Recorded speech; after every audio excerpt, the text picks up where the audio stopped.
Application security vulnerabilities cost organizations billions every year in breaches, downtime, and reputation damage. My name is Gavin Johnson-Lynn.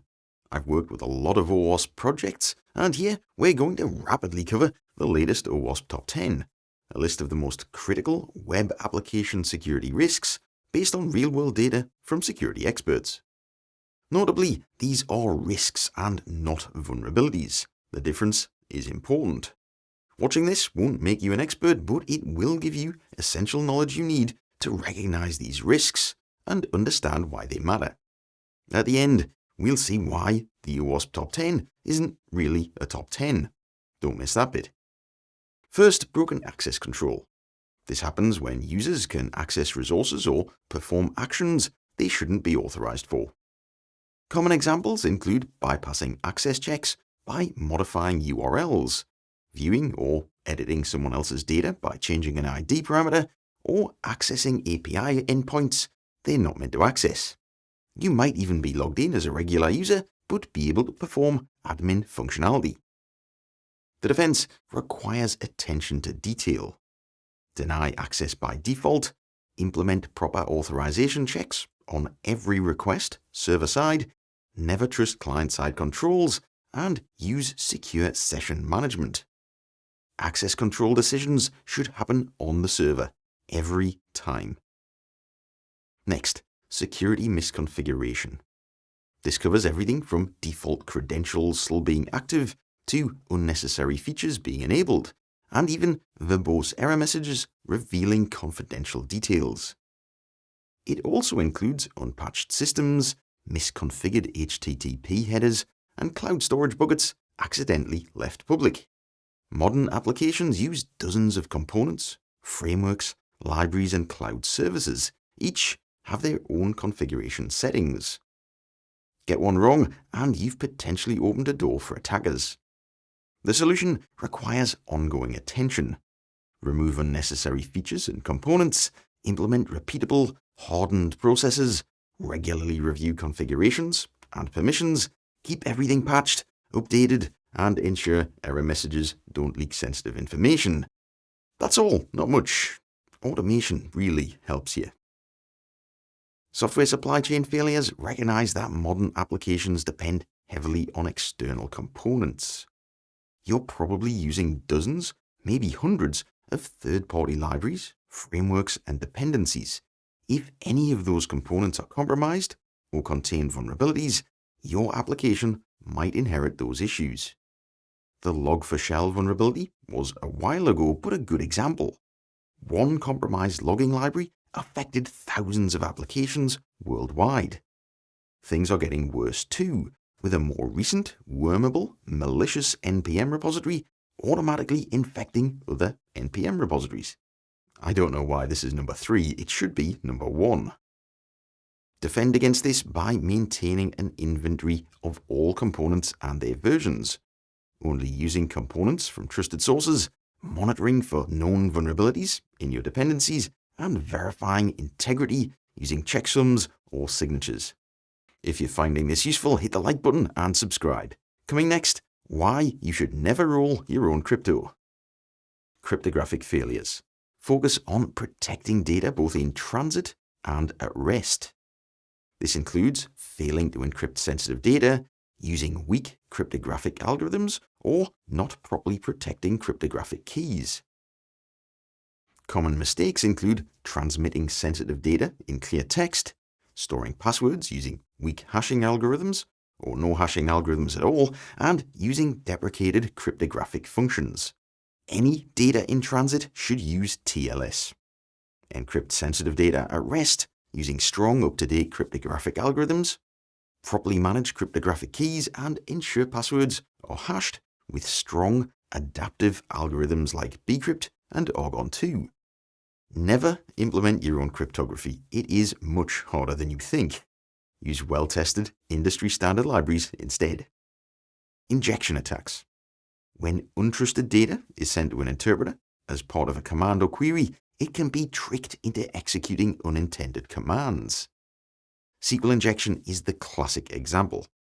An attacker manipulates a SQL query by inserting malicious SQL code into input fields.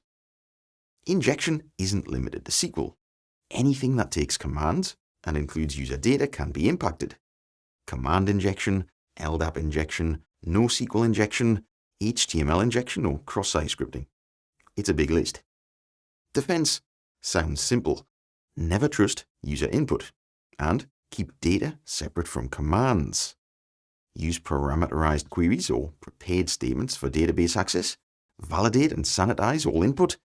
Apply the principle of least privilege to database accounts and use ORMs carefully. Use them incorrectly and they are still vulnerable. Insecure design focuses on architectural and design flaws. This isn't about implementation bugs. It's about missing or ineffective security controls in the design phase. For example, designing a system without rate limiting, which allows credential stuffing attacks, or building an application without considering threat modeling. The difference here is that you can't patch your way out of design flaws. The architecture itself needs to be fixed. Prevention requires shifting security left. Establish and use secure design patterns, threat model your application, use security requirements as part of your development, and separate system layers with security boundaries. Security needs to be considered from the beginning, not just bolted on afterwards. Authentication is about users proving their identity. So, how might that fail? This includes allowing weak passwords, not implementing multi-factor authentication, exposing session identifiers in URLs, or not properly invalidating sessions after logout. Credential stuffing attacks, where attackers use lists of known username-password combinations, exploit these weaknesses at scale.